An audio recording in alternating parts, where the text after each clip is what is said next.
Durian kampung atau durian lokal ini hari yang ke-10 ya saya ke kebun durian milik saya. Ini yang bagian atas pohonnya agak rendah ya.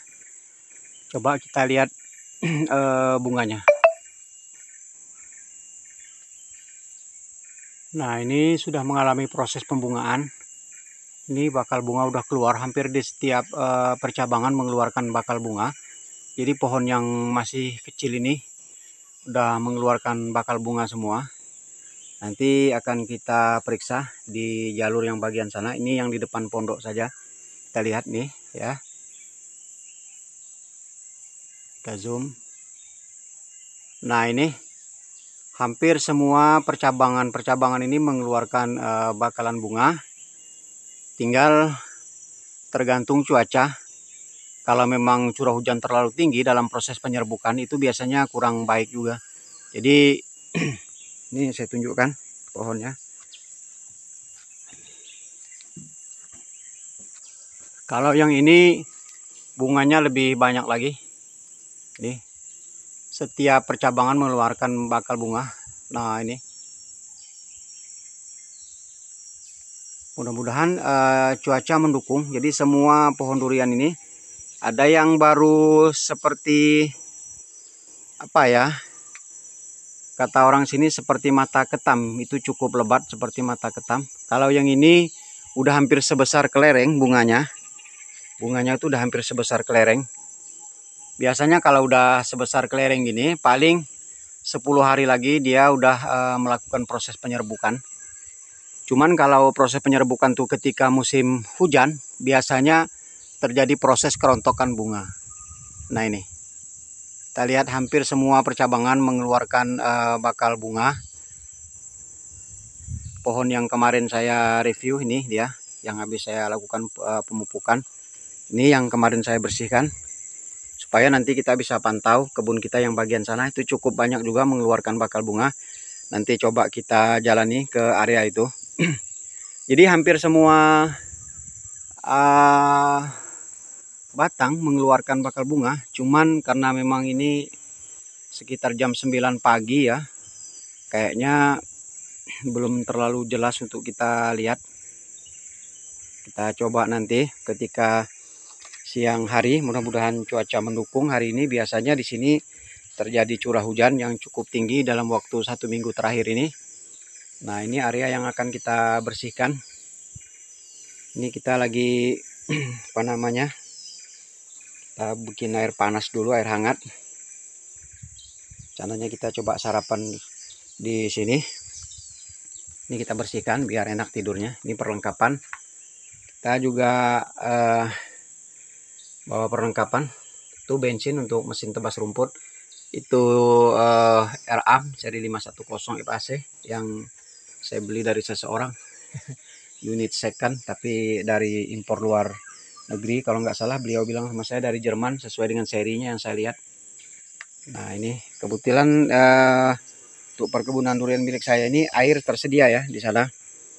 Jadi itu masih cukup bersih. Nah, ada air di bagian sini, air. Jadi untuk mandi, untuk kita nanti mungkin wudhu, sholat di sini kita udah nggak repot lagi. Ini bagian atas ya. Bagian atas sampai di sana masih ada 13 pohon di bagian sana yang kemarin semuanya mengeluarkan bakal bunga. Jadi 10 hari berikutnya saya coba periksa lagi seperti apa perkembangannya. Ini kita lihat nih ya, bunganya cukup lebat, mudah-mudahan bisa kelihatan. Nah, ini hampir semua percabangan mengeluarkan bakal bunga. Kemudian mudah-mudahan dahannya tidak patah juga kalau dia terlalu banyak. Nah, ini kita nanti coba lihat di jalur sana ya. Saya masih punya 8 pohon di jalur sana yang memang agak terpisah dari tanaman yang lainnya. Saya juga kurang paham karena memang ini kebun bukan saya tanam sendiri, saya beli. Mudah-mudahan panen tahun ini cukup memuaskan. Kemudian kita lakukan pemupukan kembali nanti. Kemudian di sana ada yang mengeluarkan bakal bunga cukup lebat, cuman daunnya muda gitu ya. Dia daunnya muda. Kalau kata orang kampung kami, kalau daunnya muda biasanya nggak mengeluarkan bunga, tapi setelah dia mengeluarkan bunga, kemudian curah hujan cukup tinggi, akhirnya dia mengeluarkan daun seperti itu. Namanya itu daun muda atau daun pucuk. Jadi inilah penampakan area kebun durian milik saya. Mudah-mudahan ini bisa saya selesaikan tepat waktu untuk proses pembersihannya. Karena kayu-kayu yang besar seperti jalur itu udah nggak ada lagi. Ini tinggal pembersihan rumput. Kalau dengan mesin tebas rumput ini mungkin insya Allah nggak terlalu lama. Dan saya juga nggak akan melakukan aplikasi herbisida di kebun. Karena memang sepengalaman saya ketika durian dalam proses pembungaan kemudian dilanjutkan dengan proses penyerbukan, biasanya kalau kita semprot itu durian ini bisa mengalami kerontokan bunga atau kerontokan buah. Biasanya seperti itu. Ini pengalaman pribadi saya. Ini saya lihat pohon yang lebih rendah lagi. Kalau kita semprot atau kita aplikasikan herbisida, biasanya kalaupun rontok itu dikarenakan ke dalam proses penyerbukan itu kita juga masih butuh hewan-hewan seperti serangga-serangga untuk melakukan proses serbuk sari. Biasanya seperti demikian. Kalau memang kita aplikasikan herbisida ketika malam hari terjadi proses pengembunan atau penguapan, biasanya hewan yang kecil-kecil berupa serangga itu dia akan pergi atau biasanya mati dikarenakan memang mereka nggak tahan juga dengan herbisida yang kita semprotkan. Nah, ini pondok kita masih cukup aman terkendali.